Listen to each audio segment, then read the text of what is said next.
નમસ્કાર મારા વહાલા ગુજરાતીઓ, નમસ્કાર મારા વડીલો, નમસ્કાર મારા ભાઈઓ, નમસ્કાર મારી બહેનો, નમસ્કાર મારા મિત્રો, નમસ્કાર નમસ્કાર નમસ્કાર. પણ કેટલા નમસ્કાર કરે છે ભાઈ તું? તને કાલે ફાંસી થવાની છે? એટલે યાર જુદી રીતે કર્યું ઓપનિંગ યાર. આમ જુઓ ને, આમ રેડિયો સિટી જોક સ્ટુડિયોમાં કિશોર કાકા આપણી સાથે બેઠા છે. હા પણ નેલા, હા તારા પેલા રેડિયો સિટી ના સાહેબ ખરા ને? કોણ બહાર બેસે તે? ના, અંદર એકલા બે છે ને, પેલી ફ્લાઇટ ની બેગ લઈને ઓફિસ આવે છે. હા, એમનો આપણા લિફ્ટમેન હાથે બબાલ થઈ ગયેલા. કેમ શું થયું? પેલા લિફ્ટમેન ને એવું બોલ્યા કે સહેજ સ્પીડમાં લઈ લો ને કે. તો પેલો એટલો અકળાયો ને કે આ તો કે ગાડી છે, સ્પીડમાં લઈ લો એટલે શું? એકચ્યુઅલી એવું છે ને કે સાહેબનું સેન્સ ઓફ હ્યુમર મસ્ત છે. પણ કોની સામે વાપરવાનું એ સેન્સ ઓફ અન્ડરસ્ટેન્ડિંગમાં આવે ભાઈ. હા ઓકે, હું એમને હમણાં મળીને આવું છું. ત્યાં સુધી મસ્ત સોંગ સાંભળીએ આપણે. વગાડ વગાડ. તમને રસ્તામાં કોઈ તકલીફ નથી પડી ને? તકલીફ છે નહીં લા, હું તો કઈ ચપ્પુ પર બેહીને આવ્યો છું. વગાડ ગીત વગાડ.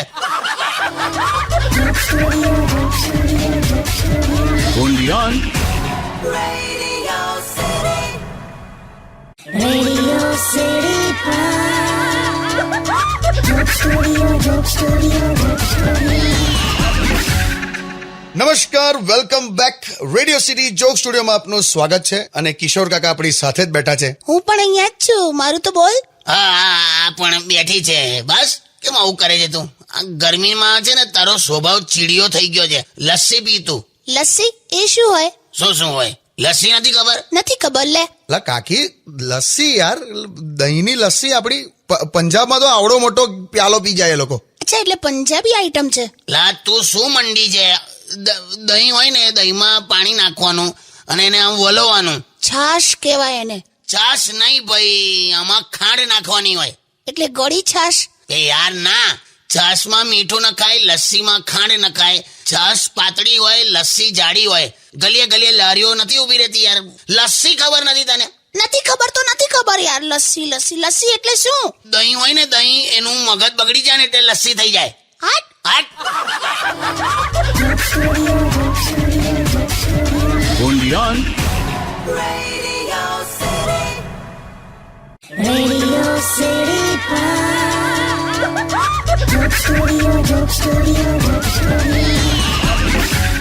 નમસ્કાર, welcome back. Radio city joke સ્ટુડિયોમાં આપનું સ્વાગત છે. કિશોર કાકા આપણી સાથે જ બેઠા છે અને કાકી કંઈક કહેવા માંગે છે. બોલો કાકી. ના ના, કંઈ કહેવું નથી. આ તો પેલો મોન્ટુ છે ને, એની કુંડળી મેચ કરાવવાની છે, તો છોકરી જોવા જવાનો છે. કોણ મોન્ટુલી? પેલો ગોલું પોલું, પેલો ટેડી બેર આપણું. એટલે ચબી છે? ચબી ના કહેવાયેલા, તો 150 કિલોનો છે ભાઈ. એના તો પડછાયામાં આખો ઉનાળો નીકળી જાય. આ જનરેશન છે ને, બધું પેલું ફેટ્સ વાળું બધું ખાય છે ને, કોલેસ્ટ્રોલ વાળું. એ ખા ખા કરે, એમાં જ આ ફાટ્યા છે બધા. પણ કાકા 150 કિલોનો હોય તો આ બાથરૂમમાં નહોતો કેવી રીતે હશે? એ ક્યાં નાય છે? એને તો પંપ ઉપર ધોવડાવવો પડે છે.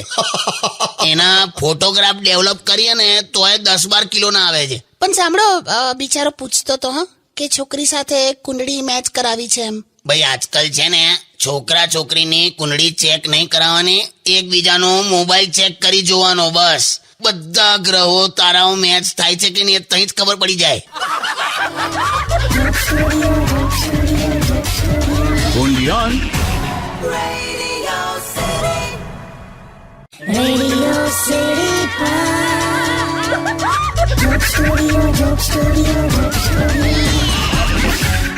નમસ્કાર, welcome back. Radio city joke સ્ટુડિયોમાં આપનું સ્વાગત છે. કિશોર કાકા આપણી સાથે જ બેઠા છે. ઓકે, આપણી પાસે છે કોલર. 1 મિનિટ. હેલો કિશોર કાકા છે? હા ભાઈ બોલ. કાકા મારે છે ને લગ્ન કરવા છે, પણ પ્રશ્ન છે મને કે મારે જોઈન્ટ ફેમિલી છે. એમાં શું છે? ના એમ નહીં, અમારે કેવું છે કે મોટા કાકા, કાકી, માસાનું આખું ફેમિલી, ફોઈ ફુવા, એમના છોકરાઓ, પછી એમ 1 જણના તો હમણાં લગ્ન થઈ ગયા. પછી મોસાળ પક્ષથી મોટા મામા, નાના મામા, મામીએ આવી છે. આ બાજુ ભાભીના ભાઈ લોકો પણ છે. એટલે ટૂંકમાં બધા થઈને અમે લગભગ 200 જણ છે. આટલા બધા છે? તું તો લા ઇલેક્શનમાં ઉભો રહે તો ઘરેથી જ જીતી જાય. મસ્તી ના કરો ને યાર, હમણાં લગ્ન કરવા છે મારે. તો કરી નાખ ને, પણ એમાં શું લા, આટલા બધા જણ છે તો 1 જણ વધારે. એમ નહીં, પેલી એવું કે છે કે જોઈન્ટ ફેમિલીમાં પ્રાઇવસી ના મળે. બધી મળેલા ભાઈ. મારા પપ્પા મમ્મી જોઈન્ટ ફેમિલીમાં જ રહેતા હતા. તો પ્રાઇવસી મળી એમને? મળી જ ને, હું એમને એમ જન્મ્યો. હજી કેટલી પ્રાઇવસી જોઈએ? સારું, ઓકે. મેલ દે આવે. કોણ છે કાકા, કોણ છે? આ પેલો ફેનિલ નો ભાઈબંધ છે, પણ બહુ ટેલેન્ટેડ માણસ છે. ગોબર સૂંઘીને ગાયની ઉંમર કહી દે. હાટ. Only on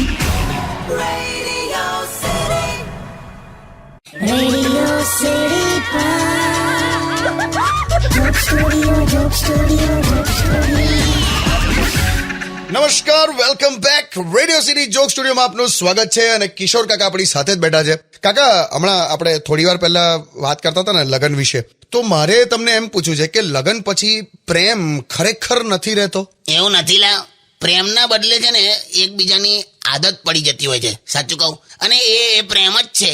જો પણ લોકો કેવું પેલો ફિલ્મ વાળો પ્રેમ ઈચ્છે તો એ ના થાય ભાઈ. નવા લગ્ન કર્યા હોય તો બે જણ ખરા ને એ આમ બીજે કશે ના જાય, પણ અગાસીમાં રાત્રે જતા રહે. એ તો મેં પણ જોયું છે કાકા. હા, સાવ ધડ માથા વગરની વાતો હોય લા.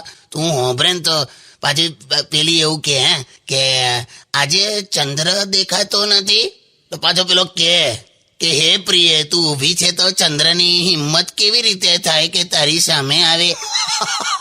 હવે રવાડીએ ચડી જાય બે જણ, અને 10 વર્ષ પછી ચંદ્ર બંદ્ર જોવા અગાસીમાં ના આવ્યા, ખાલી મઠિયા હુકવા હોય ને તો બપોર અગાસીમાં આવ્યો હોય. મને તો બહુ હસવાઈ જાય એવું બધું જોઉં ને. સાંભળો ને, તમે મારા માટે શું કરી શકો છો? ઉલટી કરી શકું છું, મોંમાં સાબુ મૂકીને પરપોટા ઉડાડી દઉં. જા નહીં, આ ગંધ હટ સોંગ વગાડ ને. only on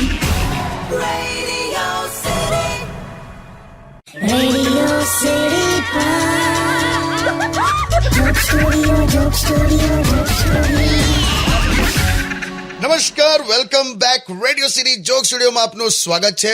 કિશોર કાકા આપણી સાથે જ બેઠા છે. પણ મેં જોયું, હા, લગ્ન કર્યા પછી જ સારી છોકરીઓ જડવા મળે.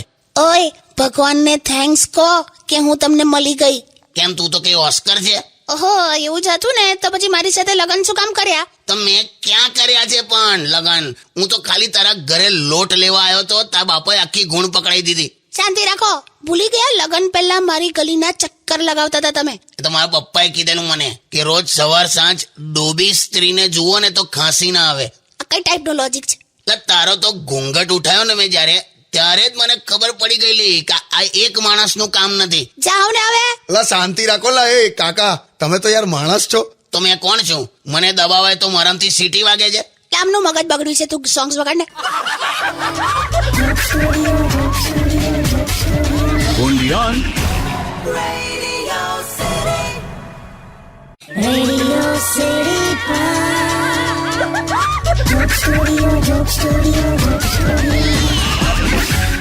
નમસ્કાર, welcome back. Radio city joke સ્ટુડિયોમાં કિશોર કાકા આપણી સાથે બેઠા છે અને કાકી કંઈક કહેવા માંગે છે. હા, બોલો કાકી. લાલા, હા કાકી, બોલો ને. તને ખબર છે હવે છે ને હું મસ્ત ડાયટિંગ કરવાની છું, મસ્ત આમ પાતળી થઈ જઈશ. એટલે રહેવા દે, એવું તું સારી જ લાગે છે. જો બકા, આ ડાયટિંગ બાયટિંગમાં ના પડીશ. ઓછું તો કરવા દો. આ દીપિકા જો, કરીના જો, અનુષ્કા જો. એ બધા ભલે કરેલી, તો મને એ જ નહીં સમજ પડતી કે આ લોકોને ખાવું જ નથી તો કમાય છે શું કામ? એવું નહીં, હવે મને એવું થાય છે કે મારી બેન છે ને સેજલ, એવી પાતળી થઈ જાઉં. લા, તારી બેન જેવી ના થઈશ. એ તો અતિશય પાતળી છે. મારા સાડુભાઈ ખરા ને, હા, એ મને કહેતા હતા કે સેજલ આમ બાજુમાં સુઈ જાય ને રાત્રે તો 2 વાર તો બિલાડી મોંમાં પકડીને લઈ ગયેલી એને. શું વાત કરો કાકા તમે? એવું ના હોય, હવે શું તમે મને કશું બી. ના, ખરેખર આમાં આટા મારતી હોય ને તો એવું લાગે કે હેંગર કપડા લટકાઈને રખડતું હોય ઘરમાં. બસ હવે, તમે તો એટલી બધી પાતળી થોડી છે. છે જ વળી. સ્કૂલમાં ફેન્સી ડ્રેસમાં વાઇપર બની હતી એકવાર. બસ હવે શું તમે તો. તારે આવું કશું નથી કરવાનું. હા, તું જે છે ને બરાબર છે. હા બકા, સારું, નહીં કરું. ખા મારા સમ. તમારા સમ. ઓકે, ચાલ હવે ગીત વગાડ, વાંધો નહીં. only on